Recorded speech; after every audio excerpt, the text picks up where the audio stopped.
that it just started to help with my severe anxiety that I kind of manage on a daily basis. So I just was like, I love the feeling of having just a moment to myself. And whether it's not a great practice that I did or had a great practice, like it just didn't matter.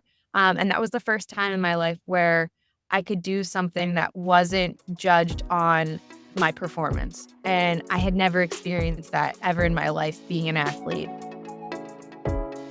Welcome to the Flow State Yoga for Athletes podcast. I'm your host, Dan Rosenak, lifelong student athlete, here to share with you interesting discussions featuring athletes and coaches exploring health and human performance, yoga, and flow state awareness.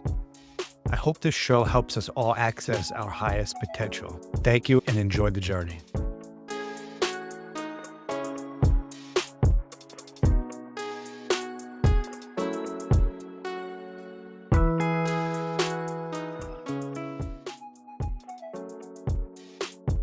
Welcome to the Flow State Yoga Therapy podcast. I'm here with Dakota Carroll, Director of Teams at Steel Sports, soccer player, mom, yoga teacher, lifelong athlete. We're going to talk about a lot of awesome things in all those areas, but I want to thank you, Dakota, for making the time and for joining us here. Thank you. Awesome. Hi, everybody. And thanks, Dan, so much for having me. Dakota, can you tell us about your athletics journey? Where did it begin? Where were you early on, and how did you get hooked into soccer? Sure. So my dad actually grew up playing soccer. He had me and my brother pretty early in life. So he kind of naturally just signed us up and just wanted to see kind of where we took, the sport. So I started playing soccer when I was 3.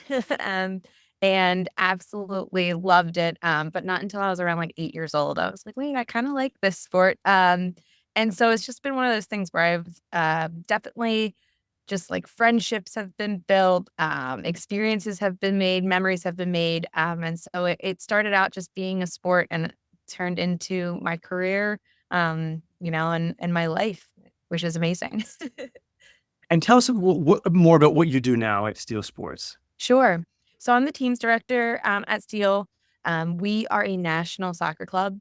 So we have Steel United in California. We have Virginia Beach, Washington State. And so I run the PA region, which is about 500 players. We have about like 19 coaches, 32 teams, and like 21 like club programs that we run throughout the year.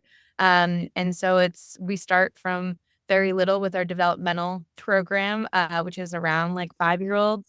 And then we have our women's team, which I actually am a player for. And so that's all the way up until our oldest groups. So yeah, we have like a spot for everybody at Steel. That's awesome. It sounds like a very inclusive model.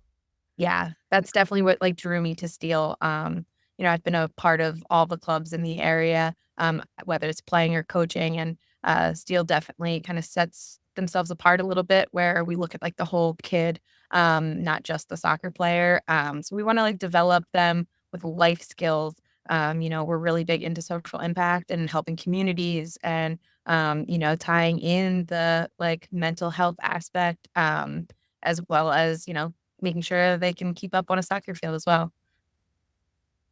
That's awesome.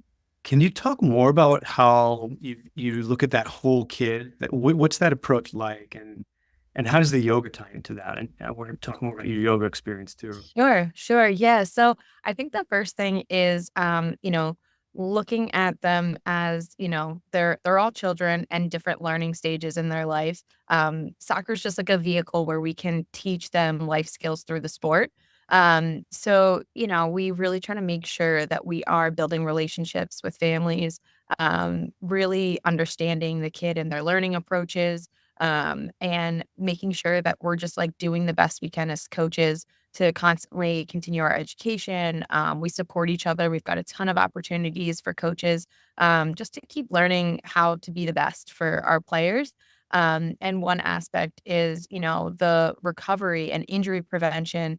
Especially we took a lot of look at this past summer with ACL injuries in the women's game, which is like, super high right now, especially even at like the professional level. So yeah, like just things like that where we can say, how can we help kids, learn about nutrition, learn about just taking a moment for themselves, um, eating right and making sure they're replenishing their body in the right way, um, hydrating, like stretching, all of the things. And then not only that is just like taking a breather. So if things aren't going well, like how can you respond to things that might push you to your limit, but in a healthy way? All of that we can teach. And soccer has a lot to do with it. There's a lot of frustrating aspects of the game. It's a very demanding sport on your body. So yeah, it kind of just helps us because we're all here because we love a sport. And then we try to tie in different elements that I think is just super unique and not really talked about as much as it probably should. Mm. Yes, sounds like a really like a full body approach to athletic development and learning, right? Yeah, exactly. Now, something you and I have in common is that we both received yoga training from the same Yeah. Yoga Life Institute, Dr. Bob Bitera. Yes. How did that experience? First of all, what drew you to yoga? Okay. Yeah. So I went off and played Division I college soccer at St. Bonaventure University. During my time at St. Bonaventure, I absolutely loved it. I struggled through with a lot of ankle injuries. I had a pretty severe ankle injury in my junior year of high school. And so going into college, it just felt like I could never get back on track fitness wise.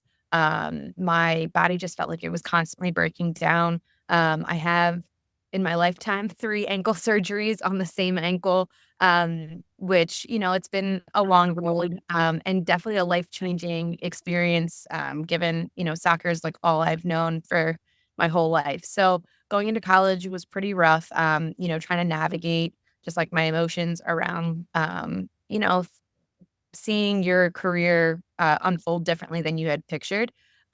So after college, I decided to give myself like a complete reset from soccer, from running, and really got into just lifting and yoga. So I started, um, you know, saying, all right, well, maybe I'll just try something that's like low impact that can really keep strengthening and help my flexibility. So I just started with looking things up online and just doing it for my own like physical well-being. And little did I know that it just started to help with my severe anxiety that I kind of manage on a daily basis. So I just was like, I love the feeling of having just a moment to myself, and whether it's not a great practice that I did or had a great practice, like it just didn't matter. And that was the first time in my life where I could do something that wasn't judged on my performance. And I had never experienced that ever in my life being an athlete. You're always judged on your performance. So that drew me to yoga. I started getting really into, handstands and all the, upside down variations. And I just thought it was so cool how people could just have full control over their body without any judgment. Whether it's a warrior pose or if you're doing this like wild handstand, it's all beautiful and your body's doing it. And I just loved that approach, where, as an athlete yourself, that's not really the athletic world. It's, you look slower today or you're looking really fast. Or, a lot of judgment on your body and your performance. So Mhm. that was the coolest thing, about yoga I loved. So it drew me to Yoga Life Institute with Dr. Bob. And I loved their approach around um, the no judgment and no expectations. And, I was really nervous, if I'm being totally honest, around getting up and teaching a yoga class in front of people. And their programs helped me just like the expectations you're putting on yourself are totally unrealistic, and just go into it being you and being authentic. And I just loved that idea. One of the teachers in my program currently loves to say, trust the yoga. Yep. I don't know if that Yes. message is a part of the program, your year, but the idea that like, as a yoga teacher, we're just sharing a practice. Yes. Yoga is perfect. Yes. We are always going to be imperfect, but the yoga is what the practitioner experiences in their own way. Right? Exactly. Exactly. Yeah. So that's awesome. It sounds like that was a really transformative experience for you in a lot of ways.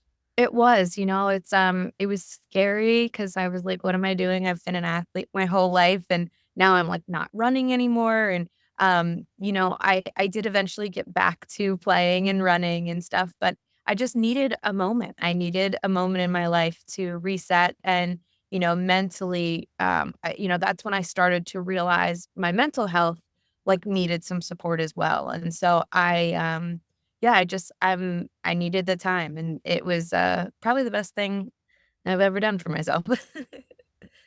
Yeah, I can relate to that. One of the things I love to share with my clients and the teams I work with as a yoga therapist is like, we're working on increasing awareness and acceptance. Yep. Yoga allows that, like you said, that space Yes. to become more aware in a non-performative sense. Exactly. Right. So I know when you were a former high school coach for the GA, the Germantown Academy girls program, Yeah. you were doing some yoga with them, weren't you? Can you tell us about that? Sure. Yeah. So I coached high school varsity girls for about like 12 years. I was the head varsity coach at the Shipley School, which is my alma mater. And then I went off and helped coach at Germantown Academy. And both programs, I definitely tried to incorporate just kind of like a mind and body recovery. Whether it's like after a practice, at Shipley, we had a really set schedule with our games being on Tuesdays and Fridays. I would take, Mondays to kind of go over game, plans and procedures for Tuesday's games. And then Wednesday, we used that for mind and body recovery, where we just used about like an hour or so to have about a 10-minute meditation before practice. We would then take care of our bodies and do a recovery, whether it's like an active recovery, or kind of like a stationary recovery. And then we would do kind of like goal setting or something that was just like setting us up for success for the next game, because we still had Thursday for a full practice and then Friday to play. And, I wanted to get feedback because I knew that was a little different. Compared to the typical high school model. And the players were just grateful for having just a second to calm down in, a time where they're rushing from classes to change, to get to practice, to then warm up. And they said, it was just really nice to know that Wednesdays we could get here and know that you have a second to meditate, to take time for yourselves, like collect your thoughts. And, I definitely saw a huge difference in their productivity in practices, where they were focused and they were able to say, all right, we know the schedule for the day. We know what we have to take care of on our practice days. She's giving us Wednesday to kind of take for ourselves. And as a coach, which was a huge thing, our like injuries increase, or I'm sorry, decreased by like a ton, because they were actually taking care of themselves. And, sometimes we would talk about, nutrition and hydration as well. But yeah, just like get treatment if you need to go and see the trainer. And now is the time to do it. Building that time in for them was really, really important.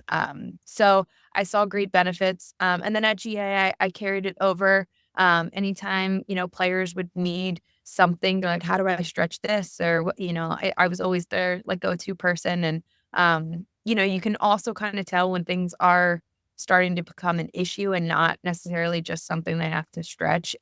So it's good to kind of keep an eye out and say, hey, I think you need to go to the athletic trainer to see this might be a little more than just like a pulled or a tweak or like a soreness kind of thing. So, that was also nice to have that awareness as well.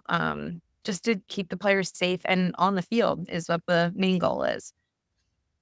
It sounds like you really built kind of a culture of health and self-care in that program. Very intentional. That's Yeah. amazing. Thank you. Thank you. Yeah. What do you see happening, more globally in youth and high school sports now? Do you see us moving in this direction? Do you see more coaches kind of taking that approach, or do you think there's still a big shift that could benefit the athletes in that Yeah. direction? Yeah, I think that there's a lot more conversations happening. Like even thinking back when I was in high school, which was a while ago, but not that long ago, it was not even talked about. Like you were running and pushing yourself, like preseasons were extremely long and really hard. And there was never any that like rest and recovery ratio to how much like work you're putting out. So I feel like there's a lot more conversations happening, with like the professionals, watching them do their like priming before they even warm up is just like something that's like, yeah, we should be doing that. We should be like just kind of doing some mobility stuff to then be able to warm up, taking care of ourselves like on an extra, doing the extra stuff. And I do see a lot of players kind of seeing that and then doing it. So like, on the sidelines having some like band work that they're just doing just to wake things up before they even warm up. So I definitely think we're like getting there. I think there's so much work that could be done, especially around the mental health. But I think again, the conversations being had is, the starting point. And I think it's great. It's more coaches are just buying into that rest and recovery is just as maybe even more important as the hard work that you're putting in on the field. Yeah. Yes. One of the aspects of the Yoga Life Institute's approach, where we both studied, is that yoga is approached as a lifestyle science. I think a lot of people still in our culture view yoga as physical Right. exercise or as stretching or maybe breathing, but the holistic lifestyle approach that you alluded to in terms of awareness of the body, the mind, energy levels, sleep hygiene, hydration, nutrition, all of these things are part of the yoga lifestyle. Right. Um, so, yeah, I think that's another big It is. hurdle of understanding, like in Yes. coaching. It's like, okay, we do our stretching, but is it just stretching or is there like real awareness developing? Right. Can you speak to that a little bit? Sure. So, I think it has a lot to do with just being mindful, right? Like, so there's so many things that we do in life where it's such a routine that we just do it and we don't actually take a second to be mindful in those moments. So, like brushing your teeth, for example, you do it every day, twice a day, and it's something that everyone's like, yeah, you brush your teeth, but you're like, well, if you really like took a second and slowed down and like were mindful on why you're brushing your teeth and taking those 2 minutes every morning to say, like, something along the lines of, "I'm aware of what I'm doing, and the awareness of brushing my teeth is benefiting X, Y, and Z." Um, it's different. It's a different, perspective doing the same action. So I think that was the thing that really stood out about yoga life where, um, it was everything you're doing falls under the umbrella of yoga, and you're holistically taking care of yourself and, brushing your teeth. I was like, "I'm doing yoga," like, brushing your teeth, but it is, you're being mindful when you really set that intention of, I'm taking these 2 minutes to do something for me that, yes, is a routine, but a different perspective on and a different mindset while you're doing it, totally changes it, which is kind of, an interesting thing that I would have never thought of until doing those teacher trainings. Absolutely. It's the how. Right. How do it? Like a wise coach once said, "How you do anything, it's how you do everything." Exactly. Right. Yep. Are we mindlessly brushing our teeth, or are we doing it well? Right. Exactly. Exactly. And that's just it's a good life skill that I think is very under taught or like not even talked about really at all. But yeah, even like when I drive my car, like and I park the car and just having a minute in the car before I have to rush off to something. Like I don't take that like for granted. I sit there and I'm like, I do a few breaths or I like take a second and actually take that second to be super mindful in that second. And it totally shifts the trajectory of my day. I bet yoga's quieting the mind. Yep, exactly. Do you see any trends in the mindfulness direction in club sports? What and if so, what are they? Yeah, so I think a lot of professional athletes have been using their platform to talk about mental health in athletics, and it's something that's been around for a while, but more and more athletes are speaking out and making it normal to talk about. I mean, if you think about what is required to be an athlete, um, the mental health aspect, of course, your mental health is going to kind of suffer sometimes because you're always competing, you're always pushing yourself so hard. Sometimes things don't go your way, get injured, like whatever it may be. There's so many amazing things about being an athlete, and there's really hard things that come with being an athlete. And I think the mental health aspect is so important to talk about. I mean, your brain is super powerful. And when it's not feeling its best or when it's not saying good things, it's really important to get the support you would need. Just like if, you mess up an ankle and you need some support, you go and get that physical therapy. It's the same kind of concept. And I really appreciate um the professional athletes speaking out on this because it allows some normalcy and it's okay to talk about it for our youth and for our club teams in the areas that are just watching them and observing them. Um, and they're talking at the highest platforms on their social media accounts, on interviews. And it's amazing. And I think that that's something, we can, as coaches, continue to support our players with. It's just, it's still in that, like, transition where that's a new thing in athletics where, people are starting to say, "It's alright, like, if you need to get support, that is okay, and we're here to support you, just like we would if you injured your body." Absolutely. Are there any athletes using their platforms well that you'd like to highlight for maybe some younger athletes coming up that could be good examples? I'm thinking of Simone Biles. I mean, what Yes. a standout. And Let's taking a break from her career, resetting, Yep, and coming back even stronger. Right? Like, is there anyone exactly. that comes to mind for you?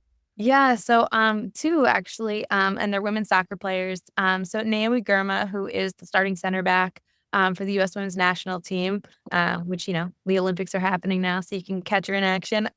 She has been incredible and, has been just totally outspoken around, support. Her, college best friend, Katie Myers, was a goalkeeper at Stanford who, unfortunately did pass due to mental health. And she has now taken that and said, like, "No more. No more athletes to suffer through, mental health," and really wants to better the community. And then another one is actually a friend of mine I grew up with, Sinead Farley. She also is a professional soccer player. She's had a journey with her professional career and has an incredible story and is so brave and courageous for coming out and speaking about her story and is now trying to just help. So she's been partnering with Naomi and a bunch of other athletes have joined into Naomi's organization, Common Goal. And so you can follow them on Instagram. It's incredible. She's just, it's an amazing thing. When you have powerful platforms and use it for the good, I think it's just incredible. So, shout out to those two for sure. Thanks for sharing those. That's awesome. Yeah. What about your own practice now? Can you tell us about what, like, you have a 6-month-old baby, and you're back on the field. You're playing at a high level. I am. For Steel Sports. Can you talk about what that journey was like for you, and what maybe how you used some of your wisdom from your yoga experience to, again, just come back stronger and, continue playing the sport you love at a high level? Sure. So, given I've had so many ankle injuries, I knew I had a blueprint on how to get fit again because I've just done it so many times from being injured. Um, but I wasn't prepared for the mental shift after having a child. And the physical piece is definitely hard too. Don't get me wrong. And I had a C-section, so the core, being a little weaker than I'm used to, was definitely something that I just wasn't really expecting. And so that mental aspect, I have to give my partner, Galen, a lot of credit for talking me through some things and just processing things, after practices when it wasn't going well. And I'm like, I just don't know if I can play soccer again. And he said, you can play soccer again. It's just going to take some time, and just helping me reset and focus on, again, not having any expectations. And that is the hardest thing when you have been an athlete your whole life. Everything's expectations. I'm expected to play well. I'm expected to be 100%, and when you're not meeting those expectations, it's a really tough pill to swallow. And so I think I had to remove my ego from the whole situation, and just let what was happening, let it happen. And, by the end of the summer, I'm like starting to feel closer and closer to my normal self on a field. I'm not quite there yet, but, it's giving me hope. And I think, just taking that mental aspect of, when things are feeling like it's overwhelming and I don't have any time for myself, I can't even get out to a field and kick a ball around because I'm, a mom also. I have to kind of put things in perspective, and, being a mom is the most amazing thing. And, just being out on the field, no injuries, should count as a win altogether. And, that should just be my expectation of just, you're here. And that was really hard. And once I changed that perspective, it was like things started to just fall in line where, then my physical piece started to kind of catch up. And, honestly, the coaches and my teammates were a huge support system as well. Where, practices where I was feeling pretty down, they would help pick me up a little bit. And so, um, again, like, though that doesn't seem like yoga, it is. It's a community. It's, people all trying to support each other. No judgment, no expectations. And having that space I'm super grateful for that, because I don't think I could thrive in any other element, I guess, in this current moment. The idea of letting go of expectations is how I might define acceptance, increasing acceptance. That's amazing. Thank you. Thank you for sharing that. Absolutely. Yeah. There's a verse in the Bhagavad Gita, one of yoga's like source texts from ancient India. It says something like, we're not entitled to the fruits of our labor, just the work. Exactly. Exactly. That's Yeah, you're making me think about that. Non-attachment to results, right? Right. Let's talk more about this idea of lifelong athletes. I'm also a lifelong athlete. I also have kids. It's, to the folks listening who might be in their 30s and 40s or older, and they're in this season of life where career, family increases in importance and time.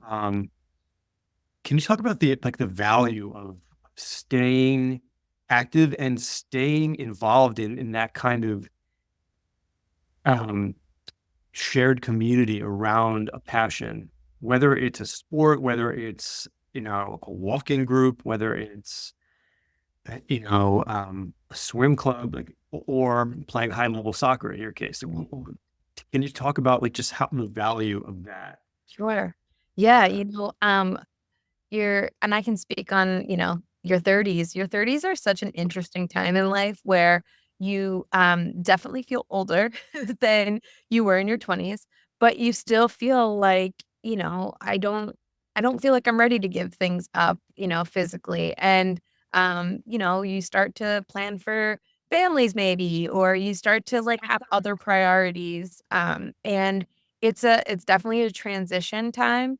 Um, but I think, in my 20s, I played soccer because it was physically demanding and I loved that. And I loved the result piece and I loved, performing at such a high level. And as I moved to my 30s, I'm more appreciative of the communities. My partner Galen, and he also plays soccer. And so, it's a huge part of our relationship and it's a huge part of both of our mental health where like we know the other one needs to go and play. To be the best version of themselves, to be the best parents for Arlo, our daughter. And, we have these amazing friends that we've just built um, through playing. And it's a community where, you hit that social, meter as well. When you go and play on a Thursday night, you're not only just playing and, getting a good workout in, you're socializing and,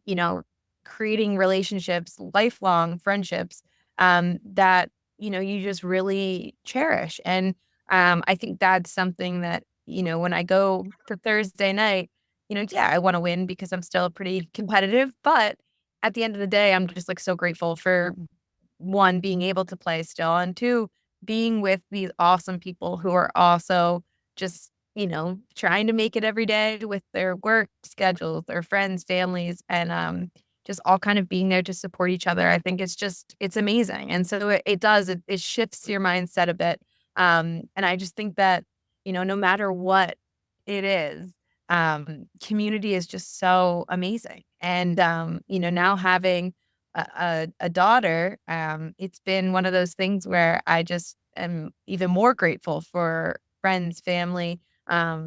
She'll come to games and, Galen and I are both playing and, we'll just rotate and someone on our team is like, yeah, I got her. You guys play. So like it's really, they turn into family. They turn into people that you just trust and want to see do great things in their life as well. And yeah, it's been amazing. And the sport has given me so many things. And so I want to give back at this point, which is part of the reason why I wanted to be in this role at Steel, is to give back to the youth and share my passion and have kids experience amazing things, through soccer. It's amazing. And you're setting this example for Arlo, your daughter. Thank you. It's Thank like, you. like I'm active. I'm a mom, but I'm still good ball. You think breakfast home. Yeah. Yeah. One of I want to move to this kind of shift gears a little bit, but this is related. There's a lot of interesting neuroscience research happening around flow, this phenomenon when we're like operating in our human peak potential. But it's pleasurable. It's like, there's this intersection of ability and skill and difficulty that like creates that like kind of peak flow state. That's also the name of my business. But the idea that, you know, flow experiences are almost like an anti-aging Yes. medicine. Yes. So, So true. So, but, the research would support that, and I could share links to all the stuff.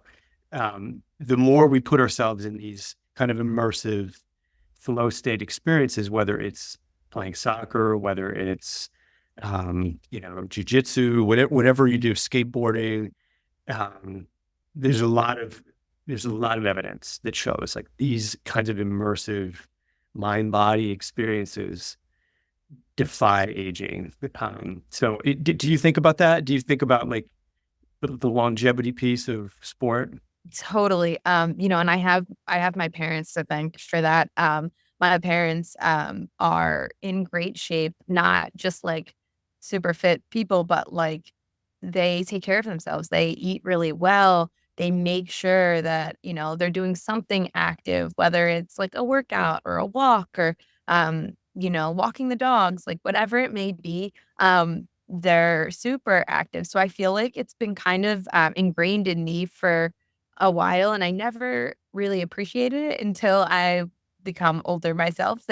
And yeah, just seeing how my parents live a happy, simple life and are thriving. They are really into just being out in nature and to be with the dogs and eat well when they come home. And I think that's just really, it's just really cool. It's really cool to see them, and not only do they look amazing, but um, they just they give off this vibe of they're feeling happy and healthy. It's more than just, physical appearance. It's everything. It's, you're taking care of your body, you're taking care of your mind.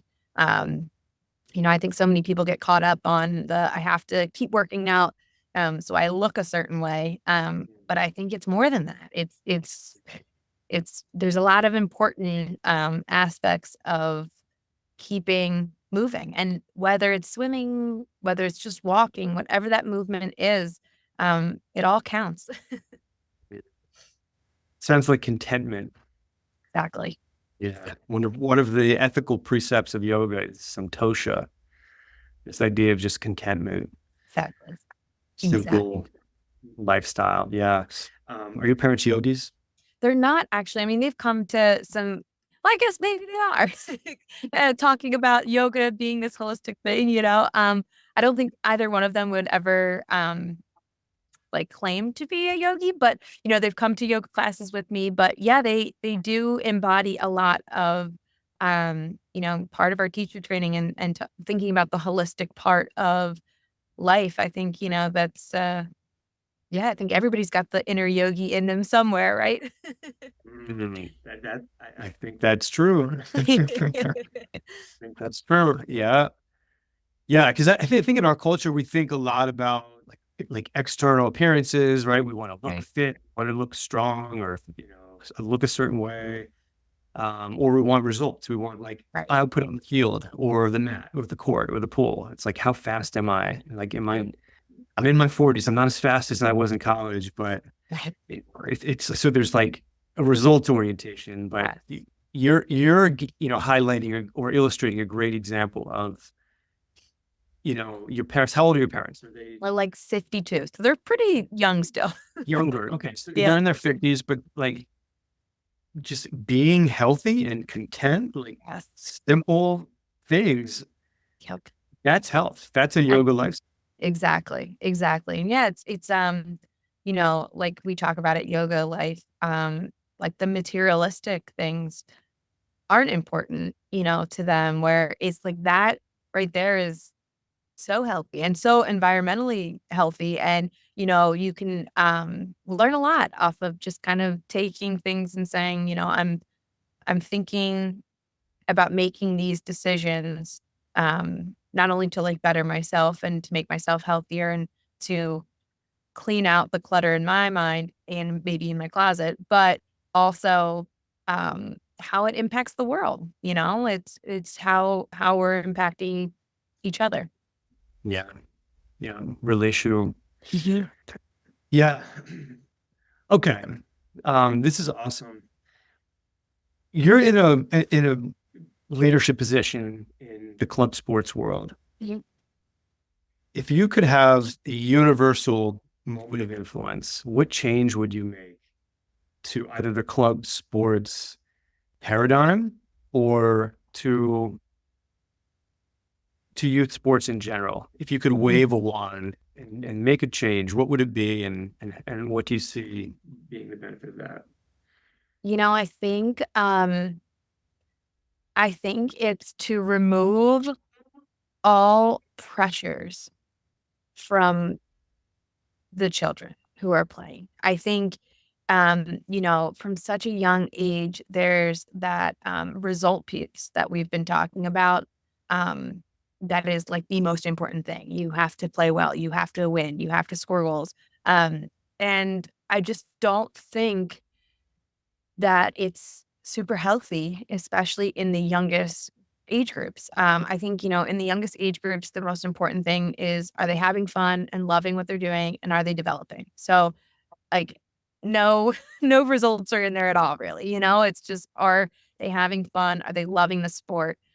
Because I think the the the thing that I've found in my journey and being an athlete is there was a lot of pressure put on me. To get a full ride scholarship to play Division I soccer. That was like, you have to do that, make sure. Um, and though, yes, I accomplished that and it's great. I had to do a lot of work after college, mentally, physically, um, on myself, which was kind of the repercussions of going and playing at a high level, and feeling like, I have to perform because I'm getting paid to be here. I can't sit out if I'm hurting. I have to perform. And I think, it starts at such a young age. And I think, kids should just be enjoying it. And when they hit a certain age where they're like, I do want to take this to the next level, then there's a gradual shift in what that actually means. And I think, we're trying to implement a lot of college advising here, because I've helped a ton of student athletes with their college process. And, right off the bat, everyone wants to go to Division I. You're like, okay, well, let's break that down on what that actually means. Because any level you play in college is a huge commitment. And it's a lot of work, no matter what level you play at. And I think there's that pressure though, that, every kid needs to be here and playing here, when what's best for them. So I feel like if I could just wave it all away and have kids just enjoy the sport, and then if they do want to play at the next level, there's conversations about grades and about what physically you're gonna be asked to do. And I think that's appropriate. But when they're 8 years old and, parents are or coaches or, themselves are putting all this pressure on, I'm like, that longevity of them playing, it runs the risk of them ending playing. And you want kids to just continue to play the sport. So that's, I think, what I would change. How do we keep it fun? I'm really interested in this idea of play. Yeah. Like, how do we, and I'm going to have a future guest in a few weeks talk about this more, but how do we infuse more play into athletics so it stays fun, Yeah. Yeah. stays fresh, and reduces that attachment to results? Yeah. So I think, coaches have a lot to do with that, around practice planning, around post game conversations. I always say to some of the groups I work with, like, you either win or you learn. Like, okay, we might have lost, but what did we learn in that situation? Because winning's the easy stuff. You don't learn much from winning besides it feels really good and maybe it builds some team chemistry and stuff. But when you lose, there's the learning. The learning kind of goes into that. And how do we handle that? And, I think there's ways to make it fun where it's a practice. For example, like at Steel, we have a national curriculum, and we start every practice with free play. So when kids get here, they get to just go and play. No coaching. They just get to go. They get to experiment with moves. They get to play maybe a different position. They just get to be kids. And the coaches get to kind of take a second to think about, okay, my practice plan, I want it to flow like this. I want it to look like this. And so it kind of gives the coaches a little like a mindful second as well to kind of take their time and really think out any key moments they want to like highlight through their practice. So I think that's like a really awesome way. The kids just come and they know exactly we get to play as soon as we get to practice, we don't have to wait till the end. And of course we do a scrimmage, at the end, which is a little bit more controlled. But yeah, I think that, and then coaching, building those relationships and making the atmosphere where it's inclusive and it's a learning environment. I always ask the question after every practice to all of my groups, did you learn something and did you have fun? And if they say yes to both, I know I did my job well. Whether it was a great practice or not, like those two answers are really important to me. And I think, our coaching staff does a lot of work around just making sure the kids feel valued, feel heard, and are having a blast because we want them to keep playing. The sport's great. Yeah, I mean, this is great. So, like, emphasizing learning and free play, Yep. and yeah, I love that. The coaches benefit from Yeah, just relinquishing a little control sometimes. exactly. Exactly. Yeah. And that's hard, as a coach who, Yeah. you're planning out sessions, you want things to be a certain way. I know personally for me, I'm somebody that loves to control things, but that's what coaching has taught me. Like, and having free play, like you kind of have to let the kids do some things, and it's tricky at first, but yeah, it's amazing when you can really find that balance of when to step in and when to just let them be. Mhm, mhm. It's like as coaches, we're cultivating conditions for peak performance because we want to win. Exactly. The It's an nature earning of sport. sport. Right. Everyone wants to win, but by approaching it in a different way, you're saying you actually get better results on the field. Absolutely. Absolutely. Um and better relationships and better team dynamics. And it just it's a different way. But I do see a lot of clubs and a lot of organizations really looking into that approach because it's positive coaching. It's positive coaching where you can still be a great coach and give them, feedback, but it's the way you do it. It doesn't have to be, in a fearful way. It can be in a communication way. And, in my experience of coaching high school girls, the best way. They listen and they feel respected and they feel heard. So they're willing to work really hard. And if I'm saying, we need to do something a little differently, they're willing to listen because we've built that relationship and understanding of, you know, um, I want what's best for them and I want them to all know that I care so much about their well-being as a whole, and I think that's the way we communicate to them is part of that. Yeah. You're building trust by being present and being trustworthy. Exactly. Yep. Yeah.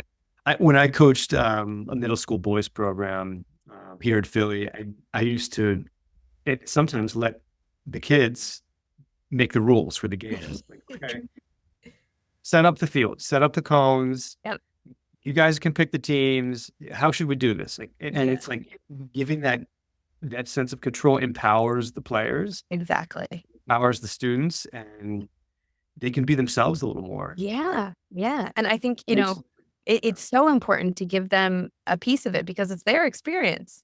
So I love that. I love that, you share that with them and letting them, not only take ownership, but take a little piece of it. Cause I think yeah, it's really important. Can you share a flow state experience from your playing career? Like when do you have like a peak play or like a moment where you were in the zone and operating at or beyond your known capacity? Yeah, I have a few moments like that where yeah, you're just like you can't describe it, but you're just like feeling everything. So every touch that comes your way, you're just on it. Like the ball comes to your feet and it's like glued to your foot. Every shot you take is like on target it's like things are just vibing. And it's a great feeling. One moment in particular, 2 summers ago with the Steel women's team, we had an amazing group, which it was, one of a core memory of my adulthood playing. But we were in Mechanicsburg, PA, so it was like 3 hours away from our home fields. And we were down 1-0. And I ended up getting a ball through and had to make this like really long run. And, in my older age, I don't want to make those runs, but I did. and that, so it was like a 30-yard run for me. And I'm like, woof. And thought to myself, I need to put this ball in the back of the net because I just ran all that way. And that ball was too good for me not to finish this. I need to finish it. And I did. And we tied 1-1 for the first half. And I remember sitting at halftime, just feeling like the flow of the game as a whole team was just like the second half was going to come out. We were going to come out really, really strong. And we had like chances after chances, but like the team play looked just so good. Um, and then we get a corner. And my teammate just served the most like perfect ball into the box. And I got up, headed it, and put it in. And we ended up winning 2-1. And it was just one of those games where you're like, this game was awesome. Like it was competitive, it was challenging, it was so fun. And we were all just like on the same page of like, we're not leaving here without a win, but also like that was the most fun we've had in a while. There's so many moments like that that I just cherish. And, another one is with my husband, which we play on a co-ed team together. And a few years ago, um, we were playing and just like everything was perfect. Like I can't explain it any more than just like our team was playing so well. We were playing against another competitive team.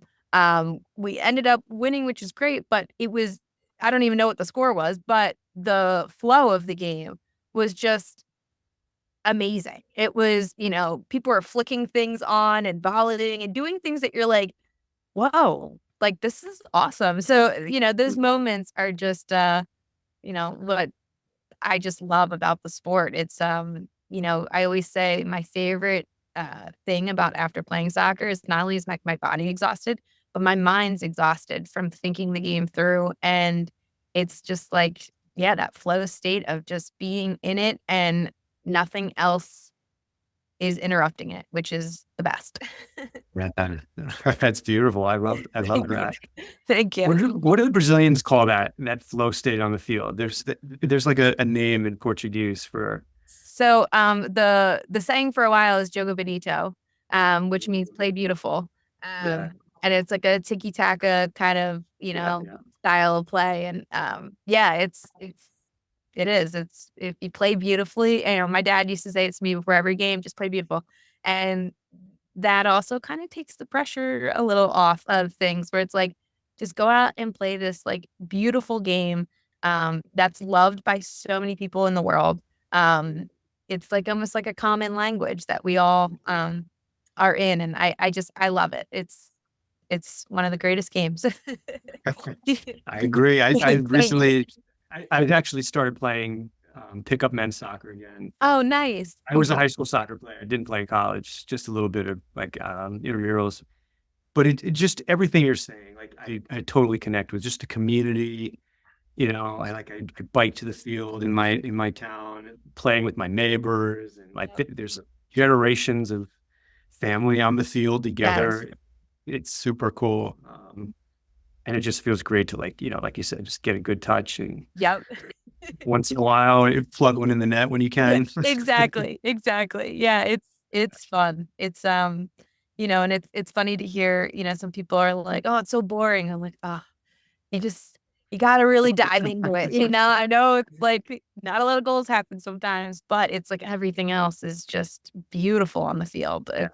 It's more than just the results. So Yeah, that's awesome. That's a great quote to end on there, I think. thank you. It's more than the results.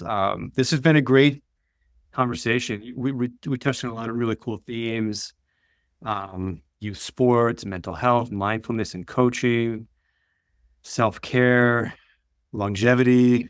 We hit it all, I think. I think so too. I really appreciate this. This is amazing. And, I think what you're doing and bringing awareness to this is just incredible. So I'm really excited to be a part of it. Thank you so much, Dakota. And really, let's connect again soon.